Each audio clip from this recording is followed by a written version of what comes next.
Big reaction on Victoria Gold.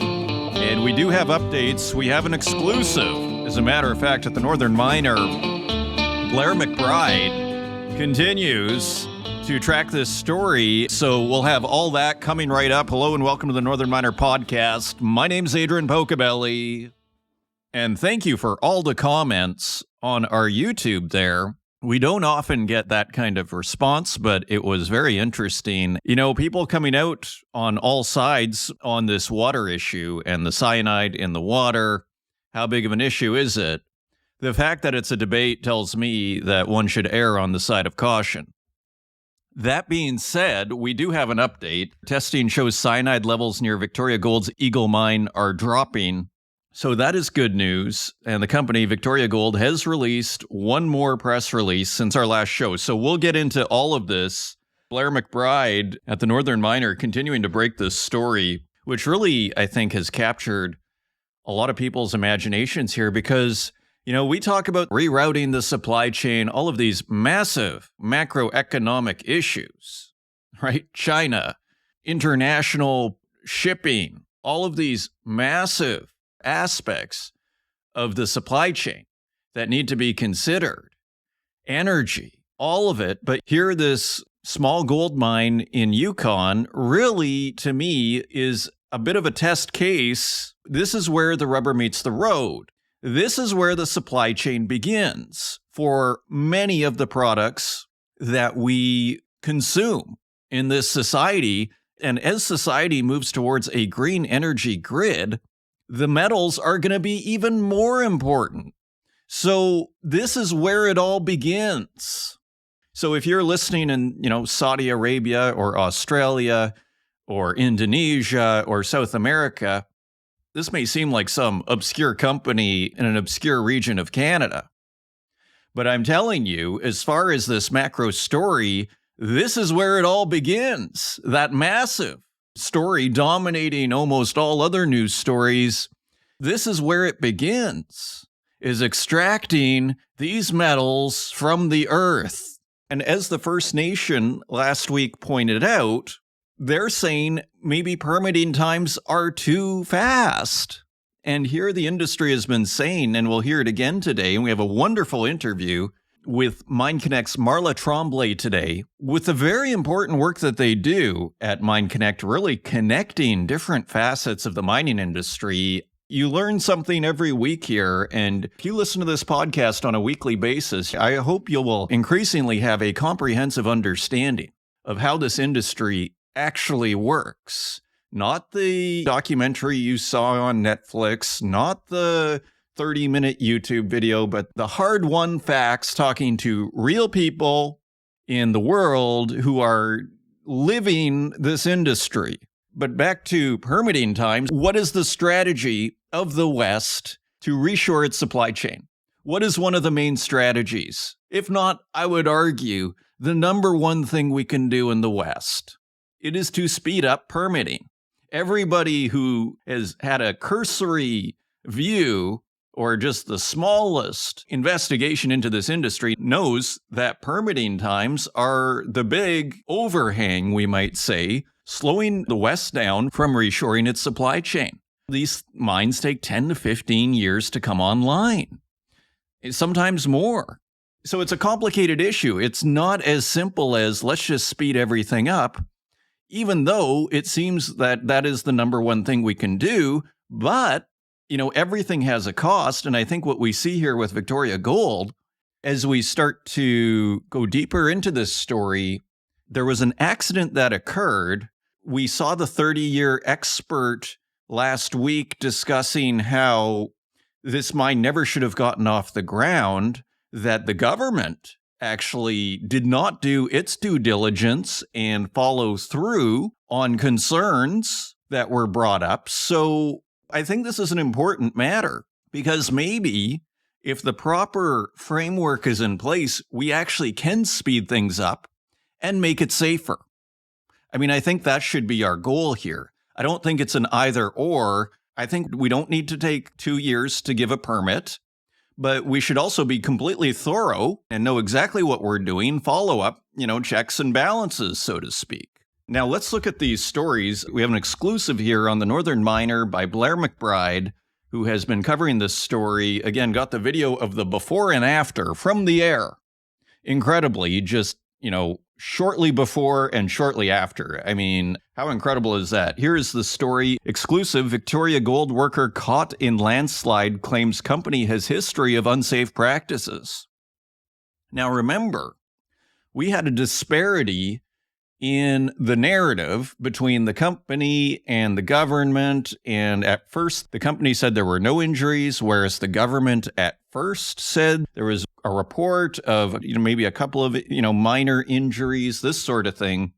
So with that in mind, let's look at this story. A heavy equipment operator who was caught in the heap leach pad accident. So caught in the accident at Victoria Gold's Eagle Mine in Yukon says the company is trying to cover up the scale of the disaster. So an alleged cover-up from someone who was in the disaster. Interesting. Victoria has issued 3 news releases since the accident on June 24th and has not responded to multiple requests for comment by the Northern Miner. The lack of communication, it's better to over-communicate than under-communicate in circumstances like this. And frankly, that goes to the very top. Like, the CEO should know this. Even if you studied geology, did a PhD, and then you end up CEO of the company, nevertheless, you should know this, that you should be communicating. Sometimes I get concerned that people become CEO without, frankly, the training of being a CEO. Not to get off topic here, but this happens all the time in business. People become managers with no training in management. Is that what's going on here? Was it a geologist who doesn't know that they need to communicate as CEO? Like, it's hard to believe as someone who is in media. I mean, otherwise, how do you explain this other than maybe agreeing with this allegation here? Here is the quote from the person from the accident. Quote, "Whether it's a lockout violation or a previous heap leach slide or an overland conveyor belt slipping, you name it, they cover it up." End quote. The operator, who asked not to be named, told the Northern Miner. Quote, "They've been known to pay workers who got injured on site to stay at home and do computer-based training instead of doing the Workers' Compensation Board claim because it makes them look bad." End quote. So a serious allegation here. Blair continues, the Northern Miner hasn't been able to independently confirm these claims. And we have some video shot by the operator near the top of the pad. So again, this is an exclusive at the Northern Miner. You can find it on northernminer.com. The article continues, operations were suspended at Eagle, Yukon's only producing gold mine, after the company reported that a failure at its heap leach pad caused an accident and spill that damaged some infrastructure. Damage was sustained to the pad's embankment, piping, pumping, liner, conveyors, and some electrical infrastructure, Victoria said in a news release Friday. It's third since the accident. But there is more from this operator. The operator, who had been working at Eagle for 2 years, says he was inside his bulldozer and on top of the leach pad around 5:30 a.m. on June 24th. Early day. The primary leaching pad can accommodate as much as 90 million tons of ore, and about 39 million tons was stacked on the pad since production started, Victoria said Friday. A haul truck was driving on the pad towards him when he felt the ground move and saw to his right that the ore under the pad was splitting and cracking, he says. He tried reversing the bulldozer, but the collapsing pad pulled him down. Quote, "I needed to hold on because when I started sliding down the mountain, it was very steep. I braced for impact and slid down the side of the mountain about 200 meters, end quote, he said. When his bulldozer stopped sliding, it was tipped 45 degrees on its side. He grabbed his backpack and cell phone and got out. He tried clambering across the slope, but more gravel-sized ore material slid down, almost burying him. He managed to clamber up to a small rock shelf. He radioed his supervisor and, fearing his crew was killed, was relieved to hear that everyone was accounted for. Sounds like a near miss to me. He climbed further up the slope to a second shelf and sat down. When it began to slide, he continued climbing until he reached an intact part at the top of the pad. The story continues. Another supervisor radioed him and said he saw him on the pad. He says, an ambulance picked him up and drove him down to the main camp below. He was given light medical attention, though he said his injuries are minor. He's not concerned about cyanide exposure because he said none of his skin made contact with the material. Quote, I was tossed around in the dozer. It was a violent ride on the way down. I smacked my head a couple of times. I probably strained a muscle in my neck. I'm going for neck x-rays this week to make sure none of the vertebrae in my neck are injured. He wasn't taken to hospital, and no one from Victoria Gold asked him if he was okay, he said. I mean, I'm kind of back to my statement, is everybody on vacation here? I mean, honestly, is everybody on vacation here? I'm kind of back to this idea, like, just because you're a manager doesn't mean you've been trained in management. Like, how can you not ask? I mean, this is unreal, isn't it? Feel free to leave a comment. I think the CEO, are they too important to check? Is their time too valuable to do a 2-minute call to at least tell someone to call? And the article continues. The Yukon government reported a week earlier that one person sustained non-serious injuries in the accident and 2 received first aid treatment. Victoria said in its release last Thursday that there were no injuries in the accident. The operator said he's not aware of anyone else who was injured. When he returned to his trailer and tried to text his family, he found the internet was cut and most of the landlines. He eventually found a line in the office of a different department and reached his family. And scrolling down a bit, while the operator acknowledges he's not an engineer, he believes the accident was caused by excessive leaching of the ore and improper maintenance of the leach pad. He claims that pipes carrying the cyanide-bearing solution throughout the pad would break, and nobody fixed them. Cyanide is used to separate gold from ore. Again, these are allegations, but, I mean, are we in the 1800s? Is this for real? You know, I criticize sometimes all of these documentaries that have this one-sided view of mining. This is just confirmation that these documentaries maybe have a very objective view of the industry. I mean, this is alarming. If this is true, how does the industry respond to this? Here's another quote. There's no doubt in my mind that they got broken underneath all the weight. And then once you break that big line, it's just massive amounts of cyanide that would go in there. End quote. And finally, I mean, so many exclusives in this article. The operator said all staff were laid off on June 25th and 26th, though Victoria hasn't confirmed that. The mine employs about 500 people. The Yukon government said last week that the company reduced on-site staff to 60 essential workers, while water treatment and pumping of water into storage ponds was ongoing. The operator is now at home in British Columbia and has filed a Workers' Compensation Board claim for neck injuries and post-traumatic stress disorder. He received his latest pay from Victoria on Thursday, but said he's missing almost 18 hours worth of pay. Again, are we in 1800? This is 1800 as far as I'm concerned. Quote, they shorted us a couple of hours on the landslide day. Everyone was supposed to work the next day. They never paid us for that day. End quote. He said he doesn't plan to return to Victoria Gold. Quote, I'm going to take the summer to decompress. I'm not myself. I'm not at the gym or trail running. I don't know if I ever want to go back to mining. Anybody who cares about this industry should be completely alarmed by this story. It's shocking. Now, interesting development here. On July 12th, Victoria Gold releases their 3rd press release, and this is the 3rd in total. So the last one was July 4th, so another 8 days later, we get another update. Victoria is continued to be focused on the safety of its employees and mitigation of harm to the environment. So repeating previous press releases. And the news, actually, is that they did find some cyanide in one of the downstream sample results from Haggart Creek, collected on July 2nd with the sample measuring 5.7 parts per billion. Prior to July 2nd and subsequently on July 3rd and 4th, samples collected at this sample location did not detect any cyanide.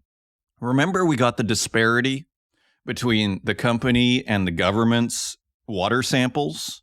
Now the company is saying they have found cyanide. That's kind of interesting too, isn't it? Let's say the original readings of no cyanide are accurate. Let's assume. Now there is cyanide? I mean, that tells me that there's a whole bunch of question marks.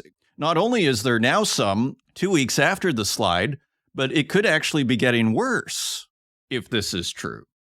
So all sorts of unanswered questions here. Finally, Blair on July 15th with another story. Leaked document, Victoria Gold to move workers off-site amid Eagle cleanup. And this is on northernminer.com, and it is by Blair McBride. And here's the story. Victoria Gold plans to temporarily relocate workers from its Eagle mine in Yukon as it continues cleanup after the heap leach pad accident on June 24th. The company said in a letter to employees on Saturday. The letter, which was sent to the Northern Miner by an individual who asked not to be named, didn't specify how many people would be affected by the move. However, the Yukon government has said Victoria reduced on-site staff to 60 essential workers. An employee at Eagle told the Northern Miner that hundreds of workers were laid off. Victoria hasn't confirmed any layoffs or responded to multiple requests for comment. Scrolling down a bit, the cause of the accident at Eagle is still not known. But an employee who was injured in the accident alleges the company has a track record of unsafe practices. And after the Northern Miner published an exclusive interview with the worker, a second Victoria Gold employee came forward with similar information. The former employee, who worked in Eagle's safety department and asked not to be named, told the Northern Miner he often saw broken pipes spraying water all over the pad. Quote, with that much moisture going into it, it has to go somewhere. Water will flow if it's not contained. Obviously, the pad design didn't work. End quote. Finally, according to Victoria, there is still no impending dangers to the camp. Quote, work will be conducted in the coming days and weeks, which will necessitate the relocation of camp residents from their rooms to another nearby site or sites, end quote, Victoria said in the letter. They continue, quote, there is no imminent danger to the camp complex and we can continue to use the facility on a limited basis. The only caution will be that employees will not be permitted to sleep in the camp, end quote. Finally, the news comes just 3 days after Victoria said there's no assurance it will be authorized by the Yukon government to resume production, or that it will have enough cash to repair the damage at Eagle or restart production. Now, this was also in the press release. Let me go back to that line from the press release. There can be no assurance that the company will receive authorizations necessary to restart production, or that the company will have the financial resources necessary to repair damage to equipment and facilities, or remediate impacts caused by the incident, or restart production. The company will provide further updates in due course. Now, just remember what we heard from the press conference from the Yukon government. This is completely the company's responsibility, and as we asked out here, how is the company supposed to fix this situation if they're in the process of going, if not bankrupt, defaulting on lenders, which seems to me the initial stages of a bankruptcy, and here they are saying it right out loud that there's no assurance that the company will have the financial resources necessary to repair damage to equipment and facilities. So if the Yukon government needs a green light to go into action, I don't know what else you need. That is the latest on this story that continues to develop. And again, thank you for all of the comments on our YouTube. As David G says, regarding the cyanide, Victoria Gold, quote, it either kills you or it doesn't, end quote. So because you have not been killed by the cyanide, you are in good shape. And also Robert Daga, as a holder of both Victoria Gold and GovEx, I have to wonder what else will happen this month. My sympathies to you, my friend. Again, this is a liquidity market, and being in these smaller investments, it's a tough time out there. So all sorts of very interesting comments here. So thank you again. Quickly here, as we navigate the rest of the world, Cleveland Cliffs to buy Canada's Stelco for $2.8 billion. I mean, less than a week after the Canadian government says, hands off our natural resources, you're going to have to go through us if you even want to think about it. Cleveland Cliffs is going to buy Canada's Stelco. And this is Bloomberg. Cleveland Cliffs agreed to buy Canadian steelmaker Stelco Holdings for about $2.8 billion US in the company's first major move after losing out on its bid for United States Steel Corp last year. And wait till you see the quote that Cliffs CEO Lourenco Goncalves says. Quote, Stelco was completely undervalued in the marketplace. Cleveland Cliffs is buying a fantastic company at the bottom of the market because we understand the cyclicality of this business, end quote.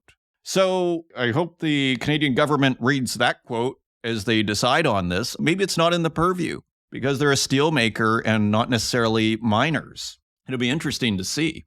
Other things going on. Just quickly here, deep sea mining is back front and center. They have a 2-week meeting in Kingston, Jamaica. Seabed mining regulator meets amid mounting pressure for code. So Cecilia Jamasmy reporting on how the ISA, the International Seabed Authority, just kicked off a 2-week meeting, which is expected to be a pivotal one as the UN body works on the world's initial regulations for the activity, with plans to finalize its decades-long effort to enact a code by 2025.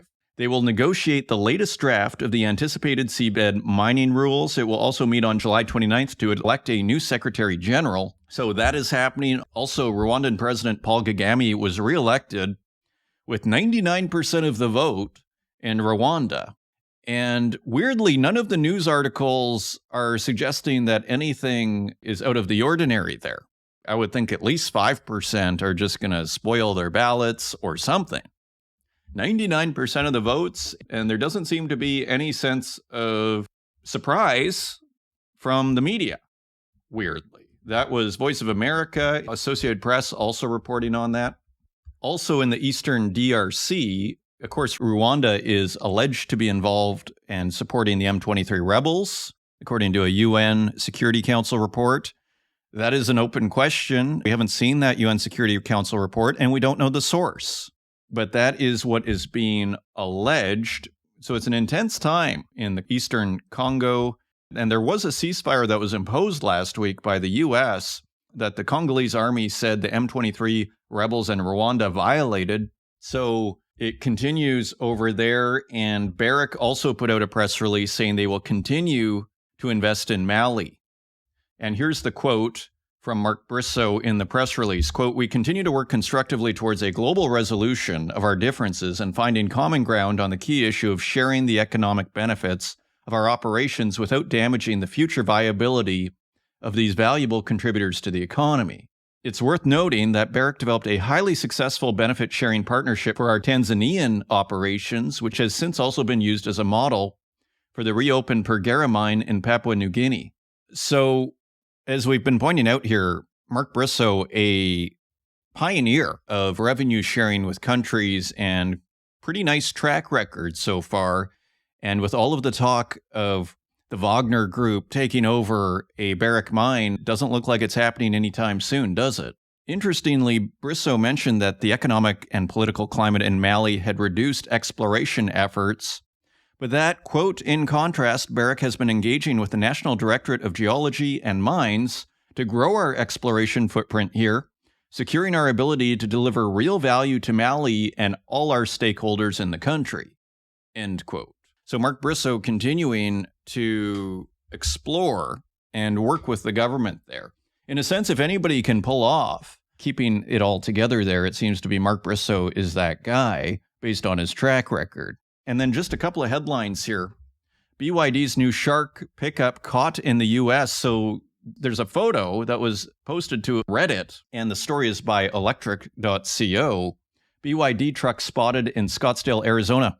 You know, one of the things I didn't mention about all of the shipping of these BYD cars, one of the things I read was the idea that you send the car, 80% finished to Mexico, and then you just finish it in Mexico, and then it's in Mexico.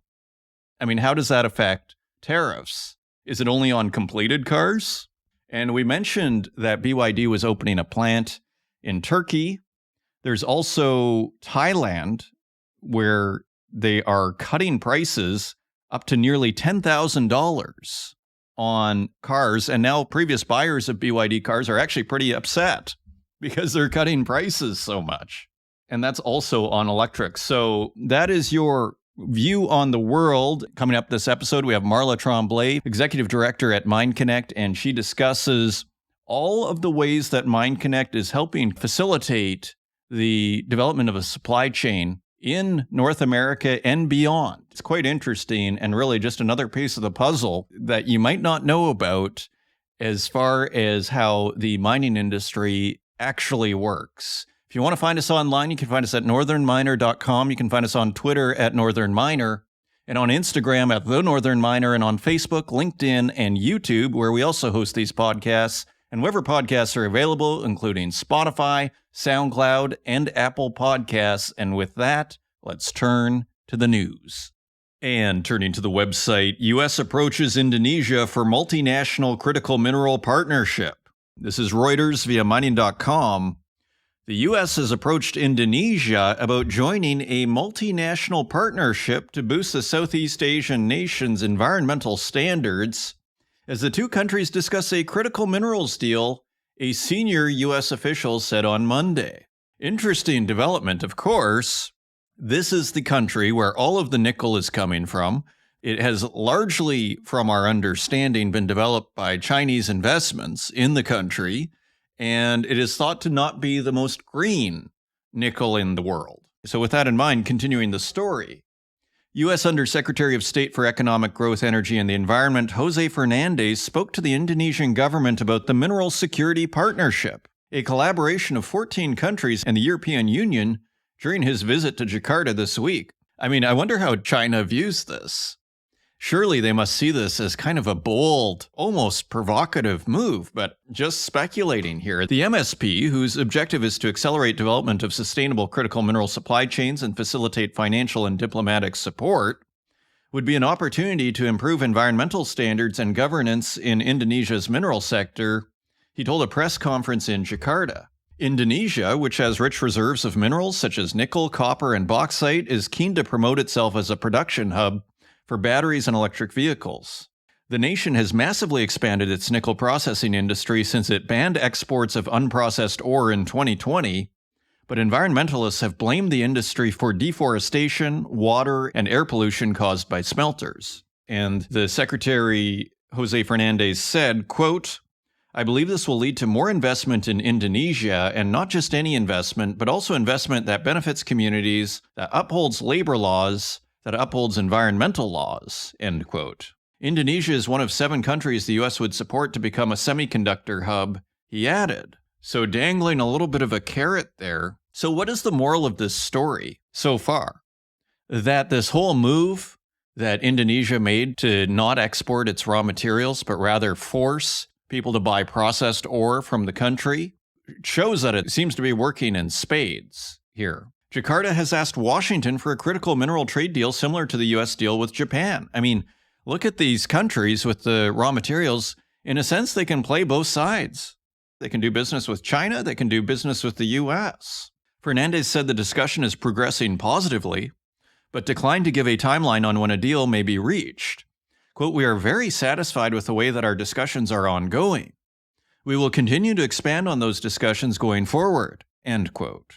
Finally, Indonesia's Coordinating Minister for Economic Affairs, Erlangga Hartarto, said in a statement late Monday that he and Fernandez discussed ways to develop critical minerals and the plan to create a mineral forum, which could be developed as a supply chain platform. So it's kind of interesting, isn't it? I mean, we hear how the world is bifurcating. We need 2 different supply chains. The global economy is being split into 2. But in the case of Indonesia, I mean, is that true? It seems to me they are dealing with both China and the United States. What it tells me is it's not that easy to split everything up. Let's continue here. BHP halts Western Australia nickel mines on weak prices, glut. So this is Cecilia Jamasmi on northernminer.com. BHP is halting its Western Australia nickel operations starting in October as the world's largest miner struggles to navigate challenges posed by a substantial decline in nickel prices and a global oversupply. The mining giant, which had warned the market, remember just last week we got the positive, bullish view on nickel heading, about a year out? Let's continue. The mining giant, which had warned the market about this potential outcome earlier this year, said it will review its decision affecting both the Nickel West operations and West Musgrave project by February 2027. And here is a quote from BHP Australia President Geraldine Slattery, who said, quote, "Like others in the Australian nickel sector, we have not been able to overcome the substantial economic challenges driven by a global oversupply of nickel," end quote. And then you look at the macroeconomists at the banks saying, for us to supply all the electric vehicles we're going to need to open, 20 nickel mines. And they will talk about nickel in those reports. So it's kind of interesting, isn't it? It's kind of long-termism versus short-termism. Let's continue. BHP noted it would offer redeployment opportunities to the company's other operations or a redundancy payout to the 2,500 employees in the division. And the resource minister, Madeleine King, called the decision, quote, "disappointing," end quote, noting that the federal government had worked with BHP and the broader nickel sector on policy responses to support ongoing Australian nickel production. Quote, "We added nickel to the critical minerals list in February, making nickel projects eligible for consideration under the $4 billion Australian critical minerals facility," end quote, King said in a statement. Higher costs at mines in Australia have made it hard to compete with supply from Indonesia, which is more polluting and carbon intensive.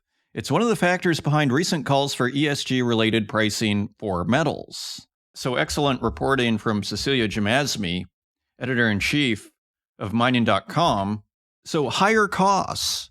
Now, with that in mind, check out our next news story here. Robert Friedland warns of copper crisis as mine costs soar. This is by Henry Lazenby in Boca Raton, Florida, where he was visiting Rick Rule's Rule Symposium. Miners and analysts gathered this week in a sweaty beach city in southeast Florida to ponder why the industry gets the cold shoulder from most investors. Copper, in particular, faces a forecasted supply chasm, mining mogul Robert Friedland told the Rule Symposium via a pre-recorded video interview from Telluride, Colorado. Quote, "The world is suffering from a shortage of copper metal," end quote, the founder and executive co-chair of Ivanhoe Mines said. But copper prices, quote, "fall woefully short," end quote, of supporting the development of new projects. Quote, "We see a crisis coming in physical markets and a requirement for much higher prices to enable most of the copper projects that are in development to have a prayer coming in," end quote. Just want to repeat that first area. Quote, "We see a crisis coming in physical markets." Very interesting. And the article continues, "Humanity would have to mine more copper in the next 20 years than we have in human history to meet surging global demand on the back of the energy transition," Friedland told the conference, organized by resource speculator and founder of Rule Investment Media, Rick Rule. Meanwhile, the cost of new mines has soared. Friedland said recent copper mine builds in Chile and Peru, jurisdictions once credited for having among the biggest and cheapest copper mines, have seen costs soar to about $45,000 per ton of daily installed capacity due to inflation, steadily falling grades, and dropping output. And here's another quote from Friedland in his video presentation. Quote, "The global economy needs to find 5 or 6 new Kamoa-Kakula-sized projects yearly to maintain a 3% gross domestic product growth rate over the next 2 decades," end quote. So you can read the whole story on northernminer.com. Great story by Northern Miner Western editor Henry Lazenby. Another very interesting story here. Sprott says new copper fund too small to pose market risk. Of course, we were discussing this in Javier Blas's article, saying actually this could destabilize the market. This could lead to artificially higher prices, according to Javier Blas, columnist at Bloomberg. So this is Bloomberg News. Sprott says that its new fund to buy and hold physical copper will be too small to have an impact on global availability of the industrial metal, despite past controversy over attempts to launch similar products about a decade ago. The Sprott Physical Copper Trust, which began trading on the Toronto Stock Exchange in June, holds more than 10,000 metric tons of copper in warehouses, mostly in Asia, according to the Canadian investment firm. It now aims to raise another $500 million, which at current prices would buy about 50,000 tons of copper. So they hold 10,000 and they want to buy 50,000. Funds that allow investors to buy and hold physical copper have faced criticism in the past. In 2012, U.S. manufacturers petitioned the Securities and Exchange Commission and even went to court to try to block the launch of similar copper-backed funds proposed by BlackRock and JP Morgan Chase, arguing the investment vehicles would leave less metal available, creating shortages and boosting prices. Both firms ultimately scrapped their plans. And again, remember Javier Blas's article from a few weeks ago where he basically compared this to the Hunt brothers cornering the silver market. My theory is this is all sneaking through on the Toronto Stock Exchange, where Canadian regulators maybe just aren't as aware of the situation and how it can impact the price. According to Sprott Asset Management Chief Executive Officer John Ciampaglia, the company's new fund is too small to make a meaningful dent in a copper market where about 22 million tons is mined annually. Quote, having a fund that would be a fraction of that size is beneficial in terms of giving investors another way to invest in the market. End quote, he said in an interview on Tuesday. Quote, we're not concerned about impacting or influencing the market to a great degree, given how large the market is, end quote. While Sprott's stockpile is indeed small relative to global supply, it's already equivalent to more than all the copper available in warehouses linked to the copper futures contract listed in New York, as well as about 5% of the stocks linked to the contract listed in London. If the fund grows to the point where it attracts around $2 billion in assets, it would need about 200,000 tons of copper, which would be roughly equal to the amount currently available in London and New York warehouses. We saw what happened with the physical uranium fund. Prices shot up, and they haven't come back. I mean, who's to say this isn't going to happen here? You're simply taking supply off the market to put it in a warehouse for speculative reasons. I mean, is that not exactly what's happening here? I'm still expecting regulators to weigh in on this at some point here. Continuing on, transition to hybrids more realistic than copper-hungry EVs, according to a study. And this is by staff on mining.com. A new study suggests that electrifying the global vehicle fleet by 2050, the target year for net zero emissions, will require an unrealistic ramp-up in copper production, but targeting 100% production of hybrid vehicles by 2035 instead of electric vehicles could be more achievable. It really seems like the option, doesn't it? And it's going to take a lot less copper. In order to electrify the global vehicle fleet by 2050, it would require an additional 55% more new copper mines coming online by 2050. Dr. Lawrence Cathleys, an Earth and Atmospheric Science professor at Cornell University who co-authored the study, said the findings point to a disconnect between the intentions behind decarbonization and the reality of the materials required. You know, and the things I hear about hybrids are incredible. How you can cross Europe in like a tank of gas. I mean, sounds good to me. And let's continue just a few more headlines here. This one is speaking again to a major theme here. Europe needs way to price critical minerals independently of China, group says. This is Reuters via mining.com. Europe needs a system to set prices for critical minerals needed for the energy transition that is not dependent on China, which dominates much of the global sector, the head of an EU-funded group said. Oversupply and weak prices of materials such as lithium, cobalt, and rare earths are dampening cash flows of Western startups, making it difficult to compete with China, companies have said. And here's a quote from Bernd Schaefer, CEO of EIT Raw Materials, who told Reuters, quote, Europe should have a critical minerals platform that has a price-building mechanism that reflects the supply and demand situation in Europe. End quote. Schaefer continues, quote, sometimes an administrative decision in China can turn the pricing needle, eroding all assumptions that somebody has made for investing in raw materials. This must change, end quote, he said in an interview on the sidelines of last week's World Materials Forum in Paris. Schaefer also called for an exploration fund to boost mining of critical minerals in Europe. Quote, this should not be just a couple of million euros, it should be $1 billion. It must be a big number, end quote. EIT Raw Materials leads an alliance of more than 300 companies, academics, and others involved in the sector, helping to implement an EU plan to provide raw materials needed to meet the bloc's target of net zero greenhouse gas emissions by 2050. The EU Critical Raw Materials Act, which entered into force in May, sets targets for the bloc to mine, recycle, and process minerals including lithium and copper by 2030. And interestingly, referring to recent elections in France and for the European Parliament, plus political instability in Germany, Schaefer said, quote, this discussion is in limbo. We are in a period of transition within the Commission and within Europe. We might be losing time, but we cannot afford to lose time, end quote.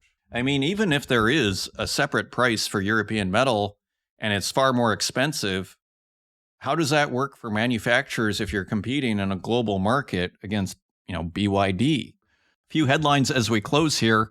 Iron ore's $100 price floor at risk of collapse from jump in supply. That is Bloomberg News via mining.com. Another headline, Africa's rare earths could make up 9% of global supply by 2029. This is Bloomberg News via mining.com. And another headline, Uganda is latest African nation eyeing gold as a currency shield. Fascinating. This is Bloomberg News via mining.com. Also, more massive stories in this week in the summer here, just full of headlines. Environment Canada lays charges against Teck Coal as Glencore's sale closes. So that's quite a move. Wonder how Glencore feels about that. Environment Canada has laid 5 charges against Teck Coal after the company was alleged to have dumped substances harmful to fish into waters near its Elk Valley operations in southeastern British Columbia. The department said the charges for violations of the Fisheries Act stem from an investigation that began in March 2023. A day after the charges were laid, Teck completed the sale of its remaining 77% interest in its steelmaking coal business to Glencore for $7.3 billion. Interesting. And final headlines, Rio Tinto mulls potential bid for Teck, according to a report. I mean, it seems like the government has no appetite to sell off its natural resources. So interesting that the story of Rio Tinto studying a potential takeover of Teck would come out. Another headline, this is northernminer.com. Would Canada allow Rio Tinto to buy Teck? Miners aren't so sure. This is Alicia Hyatt on northernminer.com. And final couple of headlines here. Chile rejects Tianqi's appeal for vote in SQM Codelco lithium deal. So Tianqi wanted a vote, and they feel like their shareholder rights were being violated. Chile is not sympathetic to that argument. And finally, top uranium producer Kazakhstan hikes tax. And so they're going to raise the tax on uranium production to 9% from 6% starting January 1st on higher uranium prices this year. Those are your news stories. Now, let's take a look at metal prices.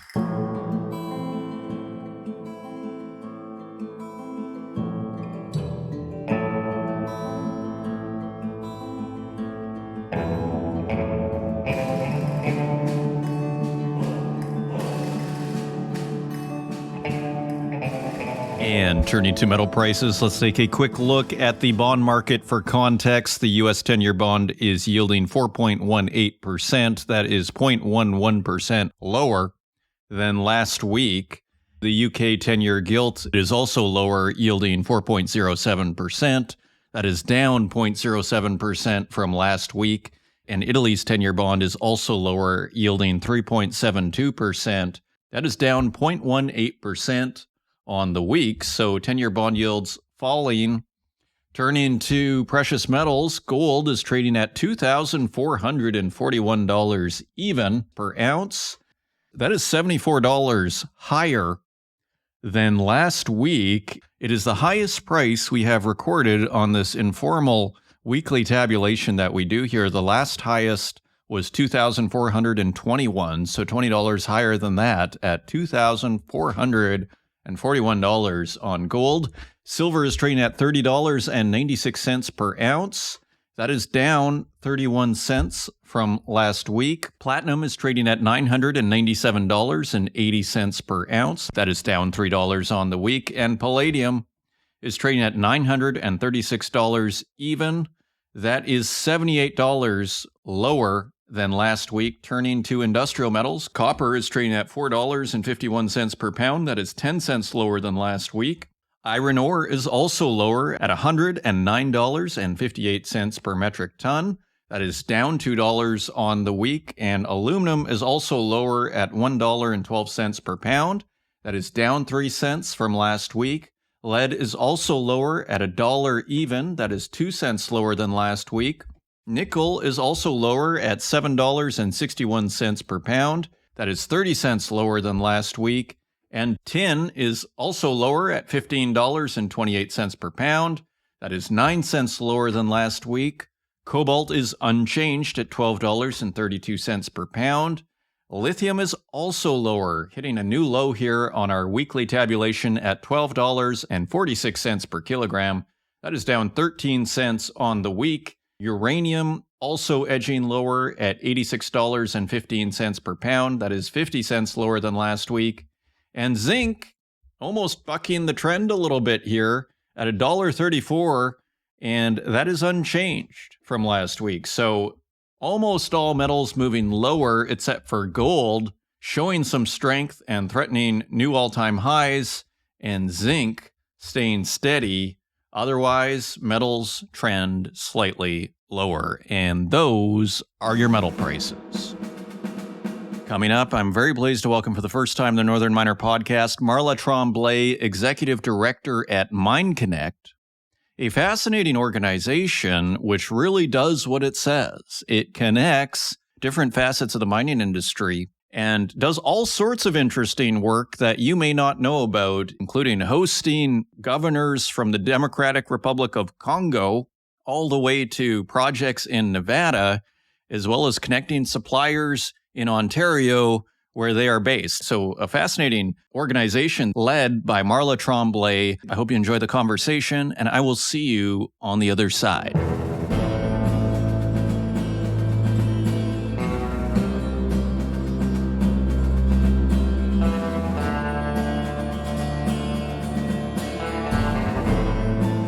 Joining us today, I'm very pleased to welcome for the first time to the Northern Miner podcast, Marla Tromblay, Executive Director at MineConnect.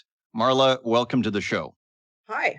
Wonderful to have you. So tell us, for all the listeners that may have heard of MineConnect, but maybe not much more, what is MineConnect? What are you guys up to at MineConnect?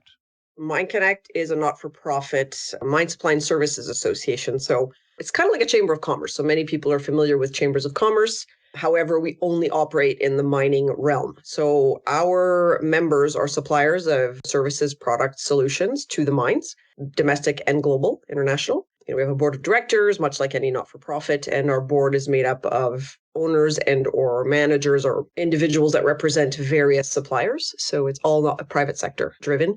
And we do a lot of different things. So much like a chamber, we have a lot of different benefits that we offer to our members, help them build their brands and promote what they do. And we provide kind of a repository for procurement folks from the mines to find the solutions that they're looking for to meet their gaps. So let's say they're looking for specific product or service, or they're going out to tender on some new project. Well, they know that they can come to us to find credible companies that are well-positioned and have well-tested products and solutions for them. Interesting. So to a certain degree, would it be fair to call you almost like a liaison of sorts between the business side and, say, individuals in the mining industry, or is that inaccurate? No, that's fair to say. And it's also fair to say that we're also kind of a liaison between the suppliers and the government. So we do work with government agencies, trade commissioners, different organizations and associations around the world as well. Yes, absolutely, you're correct. It's connecting the supplier to the mine. So the individuals, whether it's a procurement person or a community liaison person or an HR person, whatever they need to connect to, we provide a bit of that piece. We are not, however, business development people. We're not here to sell people stuff directly. That's not what we do. We just help our suppliers share a little bit more about what they do to the world. We give them opportunities they don't necessarily have otherwise as well, because we attend so many different functions and we host a lot of events monthly, if not bi-monthly, or twice a month. Sometimes we have events that provides opportunities to our suppliers to meet with different folks, whether it's each other, because there's always opportunity for collaboration and things like that as well. But we also provide them an opportunity to connect with different mine representatives who may be doing a talk at one of our events, things like that. So maybe somebody's looking to do an expansion and they don't know where there's funding. Well, we can provide them with context for that. So we really are that connecting piece, hence the name, right? MineConnect.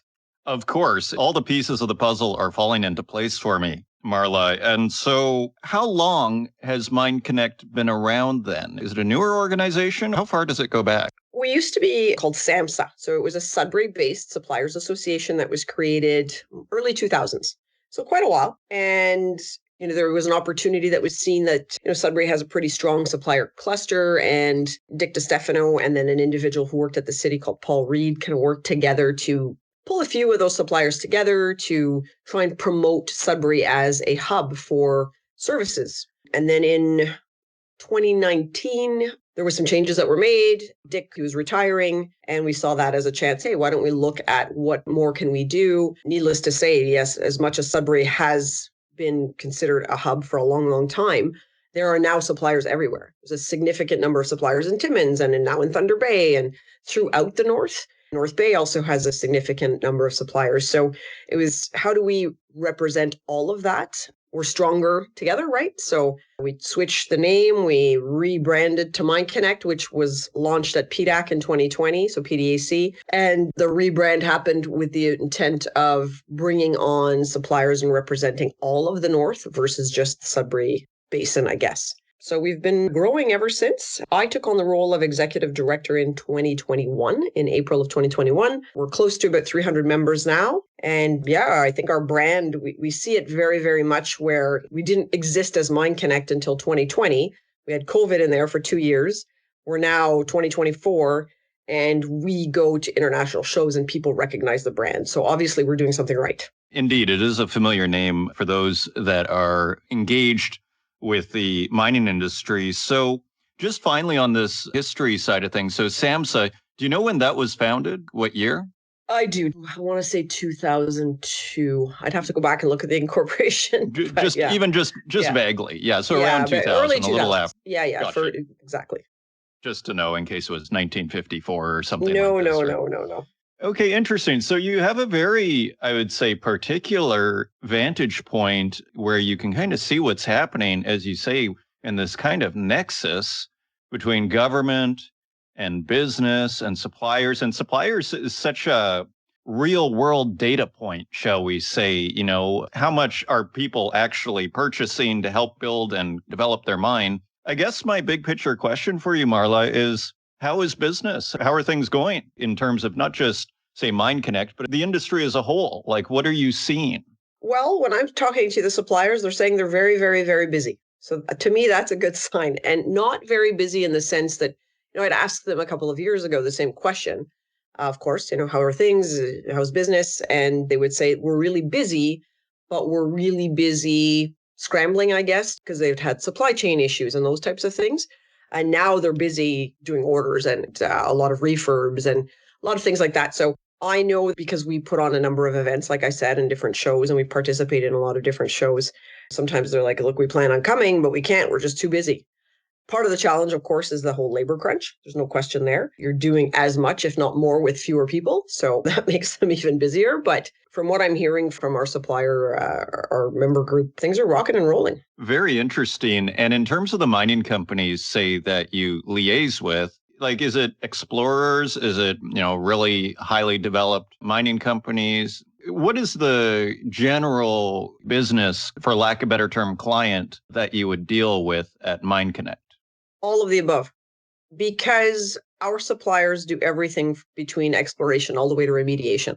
So you might have juniors who are hiring some of our drilling contractors or working with some of our First Nation members, whether those are economic development divisions or things like that. So we have two categories of membership. So the corporate members, which are those suppliers that provide very clear cut, they have a product, they have a service, they have a solution to help with something along that whole chain, right? Through all the phases of mining. And then we have the association or associate members, and those are the people who provide additional offset services, whether that be HR, legal, accounting, bank, those types of things. So investment, capital. Because of that, we have our members working across the chain, right? And then needless to say, a lot of the opportunity from an operations standpoint, or even from a construction and build standpoint, are at that mid-level mine, because they're looking to build their vendor capacity, right? They're looking to identify vendors to work with. So there's a lot of opportunity from that perspective for those companies that provide that stuff at the operation level or at the construction level. The bigger guys, needless to say, like the Valets and the Glencores and the Agnicos and the Alamos, they're all people we work with on a regular basis as well, because they are in our backyard. So it makes sense that they would be people that we deal with on a regular basis. That said, we still do a lot of work with different mines kind of throughout the world. We have a massive partnership with Nevada. We had an office there for a couple of years. We work with them very, very closely. We just launched a new project, which I should probably talk to you about. It's called Silverlink Masterlink. We've developed a partnership with the Governor's Office of Economic Development there in Nevada, where the Northeast Nevada Regional Development Corporation and MineConnect work directly together to connect with the mines in Nevada, and any mine in Nevada that can't find the solution they need, product, service they need within their own state. We can work with them, and the Northeast Nevada Development Corporation, so the NNRDA, works with them to develop RFPs, and MineConnect members get first right of refusal to bid on those projects. So we have a lot of different things that we do, and those are, I-80 and Nevada Gold Mines and Barrick and Kinross and all of those guys. So it really is across the board in terms of the juniors all the way to the big players, the big guys, I guess you could say. So it is international then. It's Canada-based, but it's not limited, shall we say, from a business perspective to Canada. No, absolutely not. So we work very closely also with the MSTA and Ryan and his team to look at opportunities throughout the globe. So we survey our folks, our members, fairly regularly to see what their target markets are. And we work directly with whether it's trade commissioners in those areas or the actual folks on the ground in those areas, whether it's their ECDEV people or their governor or whoever, depending on the jurisdiction and what makes the most sense in each of those jurisdictions to identify ways that we can work with them. We have a lot of great collaboration and partnerships with Australia, with Africa, like different places, right? We host many delegations from those areas, and we organize delegations as well to go into different jurisdictions. So our members can sign up and then they can participate, or we host groups that come to the area in Northern Ontario, and we will actually visit some of the members based on interest. We had a delegation 2 weeks ago where, the governor of Lualaba province out of the Congo was here with her entire cabinet visiting with us. So we had an opportunity to showcase the Sudbury Basin. I had a chance to chat 3 days with them about what we have to offer here. We have a delegation coming in from Sweden in the fall. So it is definitely an international thing. And then we work with, like I said, the MSTA if they have something going on, whether they're doing a pavilion somewhere or a mission somewhere, we help promote that and sometimes help kind of direct the programming based on what our companies are looking to do. Short answer, yes, we're everywhere. Yeah, I'm wondering to myself as you speak, would you consider MineConnect a NGO? It seems like a fairly extensive organization.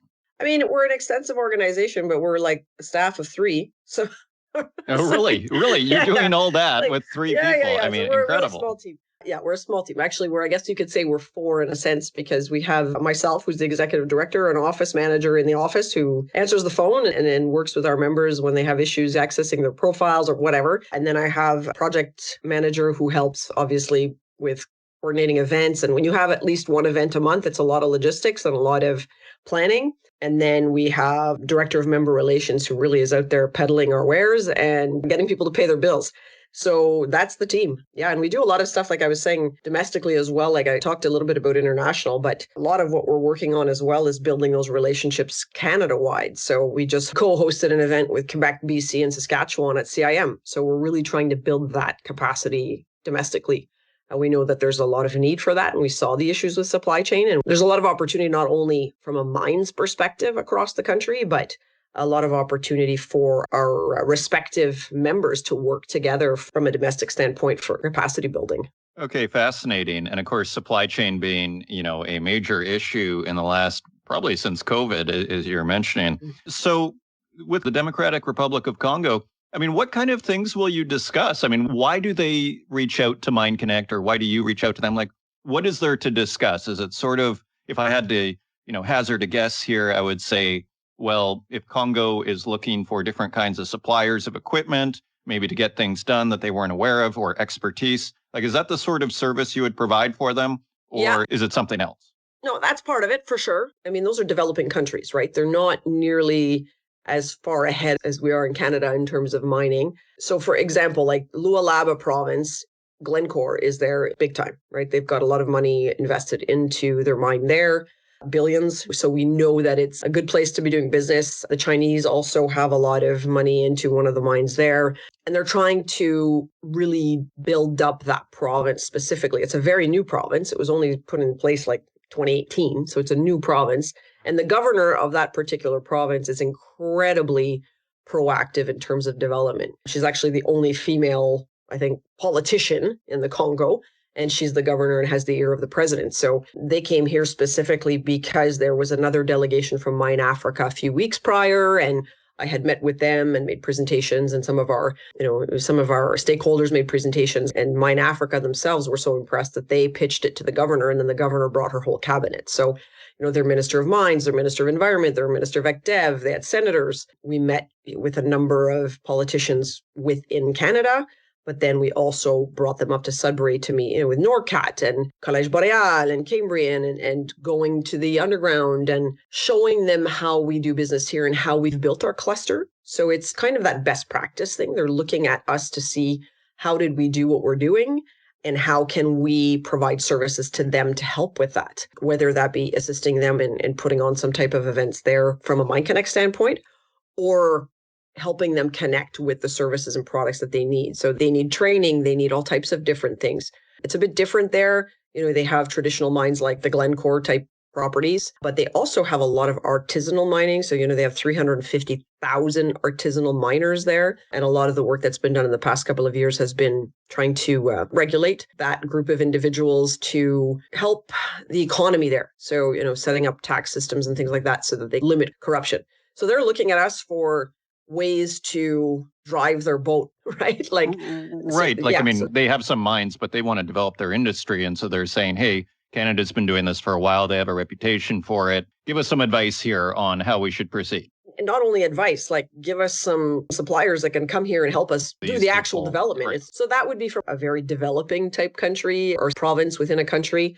And then other places like Sweden or Germany or Australia, they're obviously further along the chain, right? So they're looking more for specific technology partners, different types of things, like if they're looking for somebody who does something in automation or whether it's something different in ventilation. Because our mines are so deep, obviously, we have a lot of knowledge and expertise in that. So they're looking more for the expertise piece and connecting their suppliers with our suppliers. They're also looking to help their suppliers come here, which we understand. And for MineConnect, my line is always the same when I talk to prospective partners, whether it's domestic or international. We're not bringing our folks to cut anybody's grass, and we expect them to do the same. We work in partnership. We're looking for collaborative opportunities. We're looking for ways to help one another. That whole Nevada project is a good example of that, where if their mines use our companies for a technology or a project or a product that they need or a service that they need because they had that first right of refusal piece, if one of our suppliers wins the contract, the government of Nevada gives them a stipend of, $5,000 to offset their cost to register their business and do that type of stuff, and handheld support to set up there. So the mine gets helped. They increase their capacity. Nevada gets a new business set up. Our companies get new export opportunities and help them grow. And then it provides a new technology that's filling a gap. We're not doing anything that they already have. We're filling gaps that they don't. So we're always looking at it from that perspective of how we can work together. We're not looking to go in and take business away from the people that are already there. That's not the objective. And I expect the same when people come here. So it's how can we work together and help each other build the industry as a whole. It's pretty incredible that only 3 people are doing such a huge project. I guess it brings up a couple of questions just in terms of how do you guys fund yourself? Is it all from membership fees? And yes, I guess it is. And so your 3 employees, could you use another 30 people? Yes and no. When you're at the helm, too many people isn't always better. Right. Fair enough. Right. So yes, the majority of our revenue is through membership. We get a little bit of revenue through, we put on events. So a little bit of sponsorship revenue. Typically, we just try to break even throughout the year for those events, though. So if we're going to make something, we're not talking millions here. We're talking maybe a couple $1,000, which isn't going to pay somebody, right? We do fee for service as well. So, I'm talking about all these other things that we do, but we run a number of projects for partners. So, for instance, we just hosted a media fam tour for the city of Sudbury. So they paid us to put that on. And then we, obviously have some admin in there, some management fees that go towards offsetting the cost of us doing that work. It's like a fee for service. So we have a project with Thunder Bay, the CEDC, where we're hosting some stuff for them in the fall. We're doing a bunch of stuff at MineExpo for people. Yeah, so we do a lot of that type of thing as well, where other organizations will say, hey, we're not experts at this. You guys are. Can we pay you to do this work for us? So we do a lot of that type of stuff as well. We could use more people. I just put out a posting actually to get an account manager for membership accounts.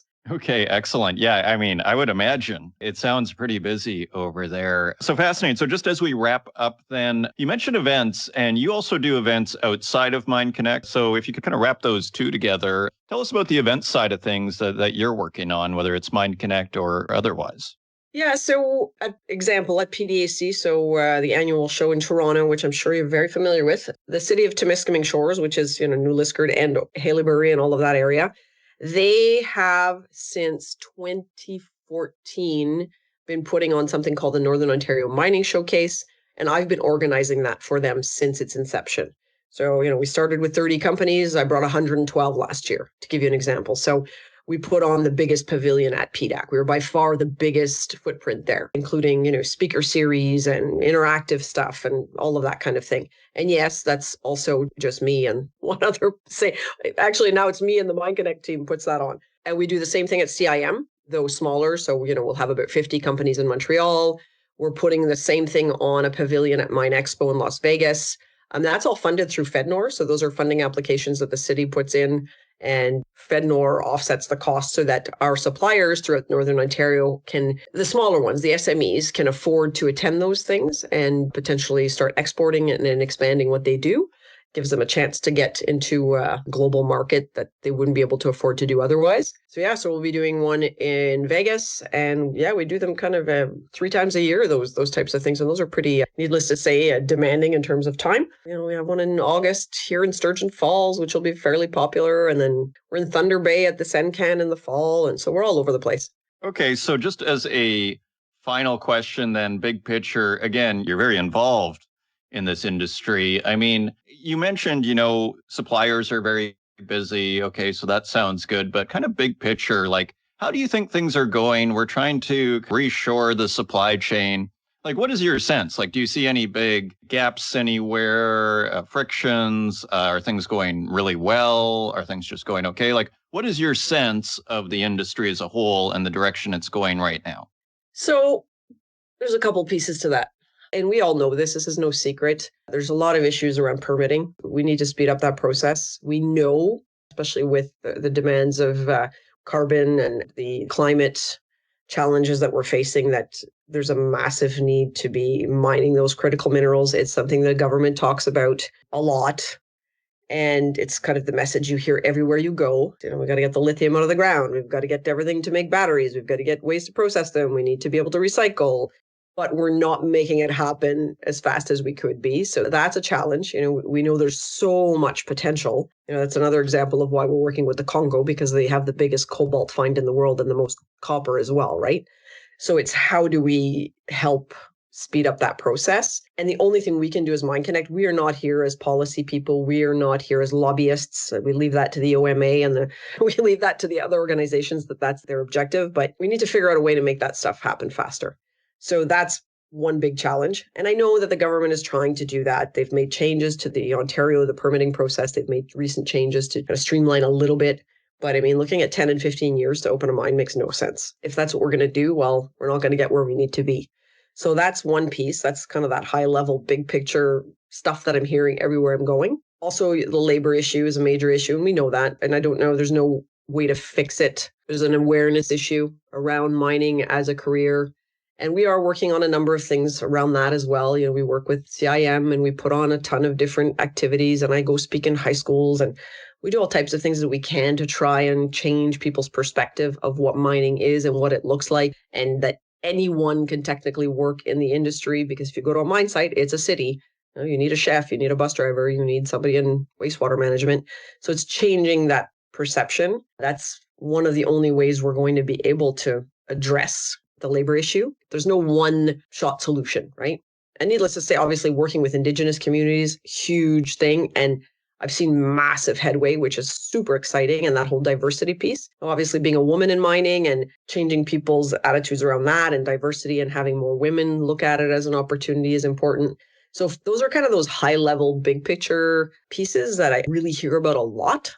And in terms of the day to day, we're seeing a lot of the big guys buy some of the smaller guys. And there's good for that in a sense, because there's a lot more money. There's ways to move the projects faster. But then there is also the side that sometimes it's harder to keep your people because left hand doesn't know what right hand is doing, and less of that family feel. So I'm seeing a lot of that. And that's kind of some of the things I'm hearing. It's kind of like any industry, though, I guess. Mergers are happening, and when there's good projects, the big guys are going to buy them. They see money, but then it moves it forward a little faster. So that's maybe a good thing.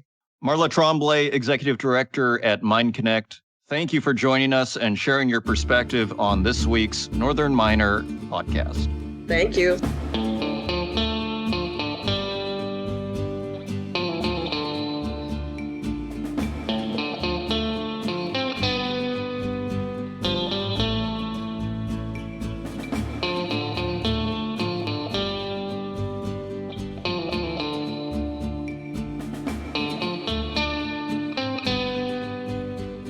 Thank you once again to Marla Tromblay for joining us on this week's Northern Miner podcast. And thank you, dear listener. I hope you are having a wonderful summer. We are in the heat of July here at July 16th. So something to be grateful for. If you want to help out the podcast, please leave us a review in the Apple Podcast directory. Share it with your friends. And until next week, take care.